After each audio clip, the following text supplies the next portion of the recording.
दिसंबर का आखिरी हफ्ता शुरू ही हुआ था, लेकिन ठंड अपने चरम पर थी। हवा इतनी काटती थी कि शरीर में जैसे कांटे चुभने लगे हों। पेड़, खेत और खंभे सब बर्फ की चादर में ढके हुए थे। दो राहगीर बैठकर बातें कर रहे थे।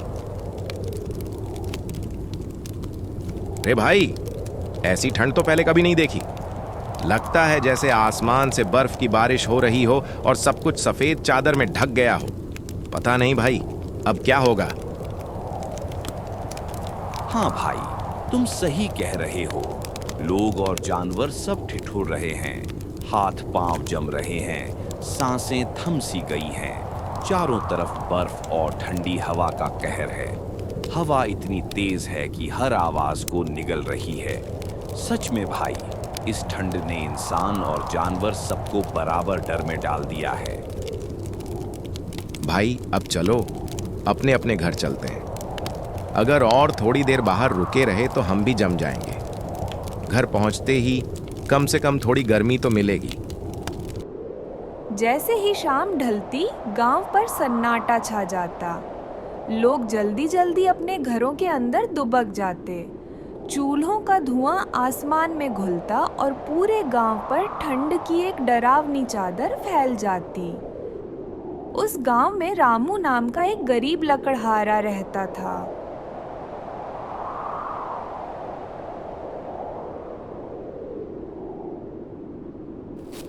वह रोज सुबह जंगल चला जाता, लकड़ियां काटता।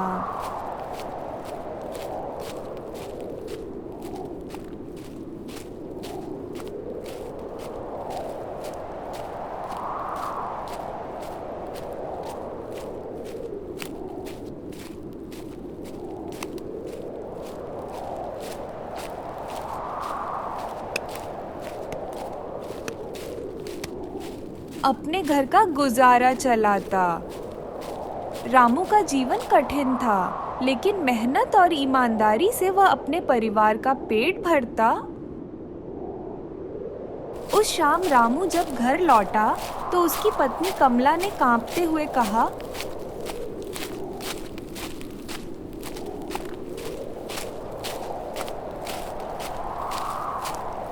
रामू, आज ठंड बहुत ज्यादा है और धीरे धीरे यह और भी बढ़ती जा रही है। हाथ पांव सुन्न पड़ रहे हैं, सांस लेना मुश्किल हो रहा है। अब बताओ हम क्या करें? तुम सही कह रही हो कमला। ऐसी जानलेवा ठंड हमने कभी नहीं देखी थी। चारों तरफ हाहाकार मचा हुआ है। लोग अलाव जलाकर भी कांप रहे हैं। सुना है इस बार कड़ाकेदार ठंड के साथ भयानक बारिश भी होने वाली है। पता नहीं आगे क्या होगा। हम तो किसी तरह खुद को संभाल लेंगे, लेकिन अर्जुन का क्या होगा? वह तो अभी नन्हा सा बच्चा है। इतनी जानलेवा ठंड और कड़कती हवाएं, यह सब वह कैसे सह पाएगा? उसके बारे में तो हमने सोचा ही नहीं था। चलो एक काम करते हैं। मैं मुखिया जी के पास जाऊंगा और उनसे कुछ पैसे उधार ले लेता हूं। उसी पैसे से हम छत की मरम्मत करवा देंगे और अर्जुन के लिए कुछ गर्म कपड़े और कंबल खरीद लेंगे। ठीक है जी, यही सही रहेगा। आप जाइए और कुछ पैसे ले आइए। रामू उम्मीद लिए निकला।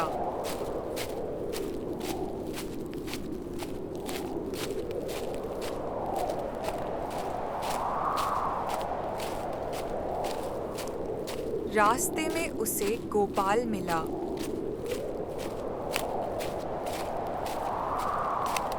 अरे रामू भाई, अच्छा हुआ आप मिल गए। घर पर लकड़ी खत्म हो गई है, कृपया कुछ लकड़ी पहुंचा दीजिए। वैसे आप अभी कहाँ जा रहे थे? अरे क्या बताऊं गोपाल भाई, देख रहे हो ना ये ठंड। मैं मुखिया जी के पास जा रहा हूं कुछ पैसे उधार मांगने। ठीक है भाई, जाइए, पर लकड़ी भेजना मत भूलना।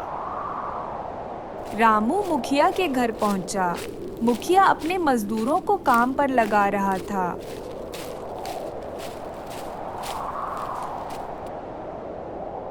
मुखिया जी, क्या आप कुछ पैसे उधार दे सकते हैं? घर की मरम्मत करानी है, नहीं तो आने वाली बारिश में हमारा घर बिखर जाएगा। मैं सही समय पर लौटा दूंगा। अरे चुप हो जा रे बंदा, कहाँ ते उधार मांगने आया से? तू सोचता से मैं कुबेर का बेटा सू? देख, तेरे जैसे गांव में 100 हैं। दिन भर काम करता, रात भर खाता, और अब मेरे आगे हाथ फैला रहा से। मालिक कृपा करिए, मुझ पर यकीन रखिए, मैं पैसा लौटा दूंगा। बस अभी कुछ दे दीजिए।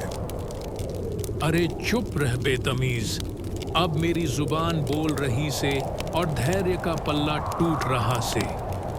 एक बार फिर तेरी कोई बात सुनी तो हाथ चल जाएगा।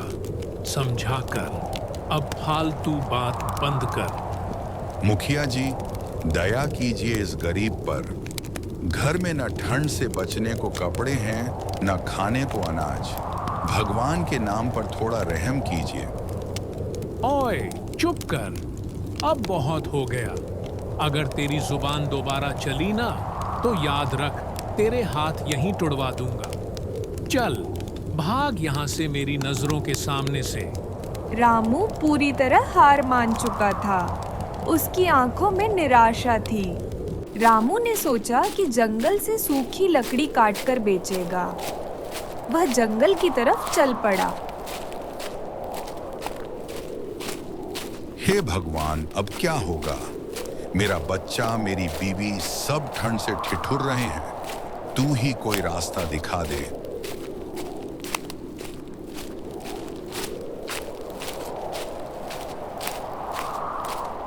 रामू भैया, कहाँ जा रहे हो कुल्हाड़ी लेकर? जंगल मत जाओ। क्यों बेटा, क्या हुआ? भैया, मुखिया ने सारी अच्छी लकड़ियाँ उठा ली हैं। उसके लोग सुबह सुबह ही आ गए थे और सारी लकड़ियाँ काट कर अपने गोदाम में ढोकर ले गए। वह बोल रहे थे इन्हें ऊंचे दामों में बेचेंगे। अरे बेटा, तुम सच बोल रहे हो? क्या हमारी मेहनत की लकड़ियां भी वह ले गया? भैया, यकीन नहीं होता तो खुद देख लो। अब वहाँ एक भी सूखी लकड़ी नहीं बची।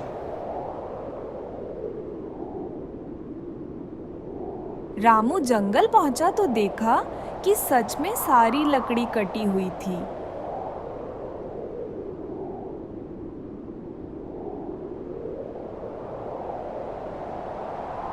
हे भगवान, अब मैं क्या करूं? वह लकड़ी जिस पर मेरी उम्मीदें टिकी थीं, उसे किसी और ने उठा लिया। ओ प्रभु, और कितनी पीड़ा देंगे आप इस गरीब को।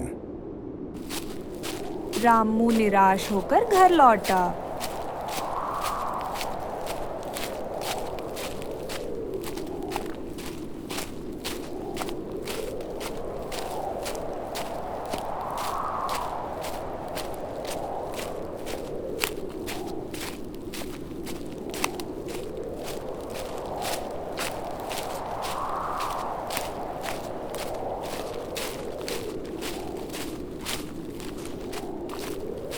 उसने अपनी पत्नी से कहा, कमला मुखिया के आदमियों ने जंगल की सारी लकड़ियां काट ली और उन्हें गोदाम में रख दिया। वो उन्हें महंगे दाम में बेचेगा। कमला बोली, हम तो किसी तरह इस ठंड को सह लेंगे जी, लेकिन अर्जुन, वो तो छोटा बच्चा है, वो कैसे रहेगा? उसके कपड़े कैसे आएंगे? पता नहीं कमला, लेकिन कुछ तो करना पड़ेगा। अगले दिन गांव के लोग मुखिया के यहाँ लकड़ी खरीदने पहुंचे। मुखिया जी, बस थोड़ी लकड़ी दे दीजिए, बच्चे कांप रहे हैं। लकड़ी देने में कौन मना कर रहा है रे? पैसे दे और जितनी चाहिए उतनी ले जा। मुफ्त में कुछ ना मिलेगा। कितने पैसे हुए? तेरे हो गए 60 रुपए।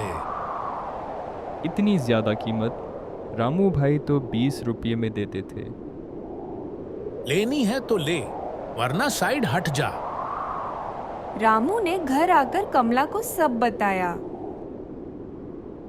अब क्या होगा जी? लकड़ी के बिना तो जीना मुश्किल हो जाएगा। तुम चिंता मत करो कमला, मैं कुछ तो उपाय ढूंढ लूंगा। आज रात मुखिया का घमंड टूटेगा। रात के ठीक 12 बजे, जब ठंड अपनी पूरी ताकत पर थी, रामू चुपके से निकला।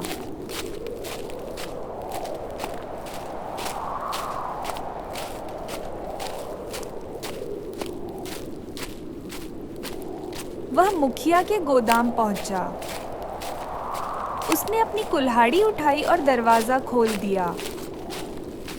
उसके साथ कुछ और गांव वाले थे जिन्हें उसने चुपके से इकट्ठा किया था।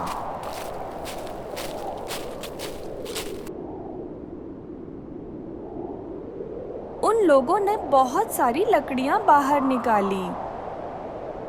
हम इन सारी लकड़ियों को अपने घर नहीं ले जाएंगे गांव।